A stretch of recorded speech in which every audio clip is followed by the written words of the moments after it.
Hey, Ty Cohen here, and I want to talk to you really quickly about something that I get a lot of questions on, I get a lot of comments about, and that is, I often see people say, hey, Ty, I'm a good person, man, I'm a great husband, I'm a great wife, I'm a great mother, father, I do what I'm supposed to do, I put in the hard work, I contribute to society, I'm writing out my goals, and I'm consistent with this stuff, but I can't seem to make any leadway, and nothing seems to be changing for me. I see so many other people having a good time. They're enjoying life. They've got, husbands or wives that love them. They're traveling, they're vacationing. They seem to just have everything good come to them. And I want that stuff, right? Well, if that's you, well, here's the thing. Sometimes, man, it's just like, it's just more than just being a good person, right? There's that belief, there's that understanding that if someone else has it, then you can have it as well, regardless of what it is, right? Regardless, it could be good health, it could be just having a good life, it could just be a peace of mind, it could be happiness, right? It could be your faith in God or the universe or whatever it is that you believe in. It could be that house, it could be those cars, it could be that vacation, it could be that spouse, right? Or your significant. But in order to get there, you have to have a sense of familiarity and a sense of belonging. And what I mean by that is, listen, when my wife and I first got together, long before she was my wife, right? At this time, she was my girlfriend. We would drive around, and this was before we were able to afford houses and just the lifestyle that we have, right? We would drive around and visit some of the just most incredible neighborhoods and houses, and we would visit open houses. We would go into these houses, we would ask questions, we would walk around, knowing damn well that we couldn't afford these houses, right? That we couldn't afford the down payment, that we couldn't afford a fraction of what it cost to put down on the property that we might have been visiting at the time. But what we were doing was, we were getting ourselves prepared for the process. We were getting ourselves prepared for the moment when we could afford them. Then we would be totally comfortable with being in that environment. Right? I hope you get that. So there's a saying that goes, our obsessions soon become our possessions, right? Our obsessions soon become our possessions. And that's for the good or bad. Whatever you obsess over, whether it's I'm overweight, whether I'm broke, whether my kids aren't right, guess what, or acting right, guess what happens? That becomes your possession. It becomes harder for you to lose weight, right? It becomes harder for you to get out of that cycle, that rut of being consistently broke. And by the same token, the things that you start to really gravitate towards more, the things that you start to pay attention towards more, right, start to become easier to get. Our mind has this crazy way of being where it likes to attract things to us that we familiarize it with, that we make it feel comfortable with being around, right? So, for example, another thing that we would do is, right, my wife and I, we would save up for months at a time, sometimes, to go in and stay at a nice hotel. So somewhere like the Ritz-Carlton, right? And stay at a really cool hotel. And I would even take it even further, right? So I had my old beat up Cadillac at the time. It was a beat up car with a hole in the right-hand side and the passenger side. And I would cover it with a mat. And I would take my car, that car, and pull it up to valet and valet the car as if it was a Porsche. And some people would say that this is a little bit off, right? Or it's not normal thinking. And sometimes you want to be unnormal because the normal stuff is not what's going to get you to where you want to be. But I would pull my beat up Cadillac up to valet, jump out like it was a Porsche or a Jaguar or a Maserati or whatever it is, right? Hand the valet the keys, and that's that.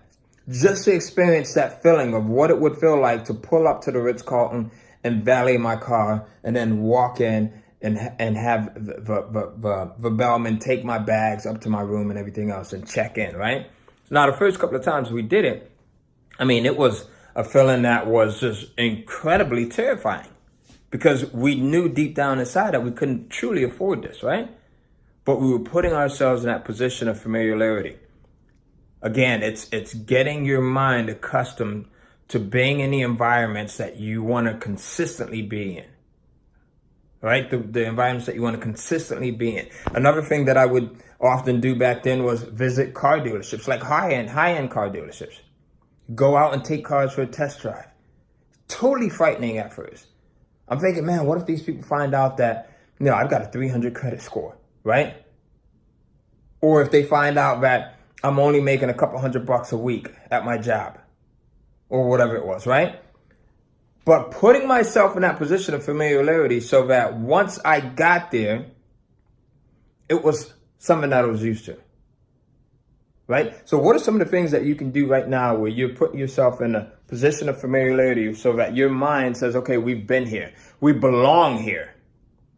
And I believe I can get us here, right? What are some of those things that you can do right now? To this day, one of the things that my daughter Summer and I, she's 11 years old. She loves mornings. I'm a morning person as well. She's a morning person. On Saturdays, we'll get up and we spend some daddy-daughter time. We go out and we look at multi-million-dollar mansions. And it's just driving around through the neighborhoods, right? We're going in and we're going in these open houses. And there's a few things that we're getting out of it. Number one, we're getting some incredible bonding time, right? Because we'll go out for lunch and things like that afterwards. And number two, she's in this constant state of familiarity, of having the finest things around her and understanding that they're easy to get and that she's deserving of having these things, right? And it doesn't always have to be about, physical things or material things. It could be about anything. She's worthy of having this time with her dad, right? This one-on-one time. Even though we have 4 kids, she's worthy of having my time and hours at a time where we just go and do whatever the hell she wants to do. Whether that's going to the playground, whether it's eating ice cream at 10 o'clock in the morning, there's no limits, right? Or whether it's just going in and buying a cool dress for no rhyme or reason. So putting yourself and your children, your loved ones, in a state of familiarity, right? One of the other things that we do is my wife and I, we invest in real estate properties, investment properties. So we bring our children to the closings. And my attorney is used to it now. He knows that whenever we're closing on a property, he's going to see Summer, he's going to see Tyler, right? He might see our 2 older kids, but it's part of a process because we're getting them used to this. It's normalizing this whole process of dealing with professionals, attorneys, bookkeepers, CPAs, right? They're used to the processes of doing a title search to make sure that the property is right. They're used to the processes of making sure that there's no liens or going over the paperwork. We're getting them familiar with these processes so that as they become adults, it's not something that they have to go out and experience on their own. When they're ready to buy their first property, it's like, oh, I've been here. Man, I've been doing this since I was 6. What are you talking about? Right? So put yourself in a position of familiarity, whatever it is, right? And watch how things change for you. Let me know if this message has resonated with you, if it's something that, you can identify with. Let me know in the comments, how are you or how do you plan on from here on putting yourself in a position of familiarity? Is it visiting car dealerships? Is it, going in and checking out some of the open homes? What is it that you're going to do? And give us some ideas. What are some other ways that we can do this as well? So go ahead, like, share, and comment below, and I'll see you in the next video.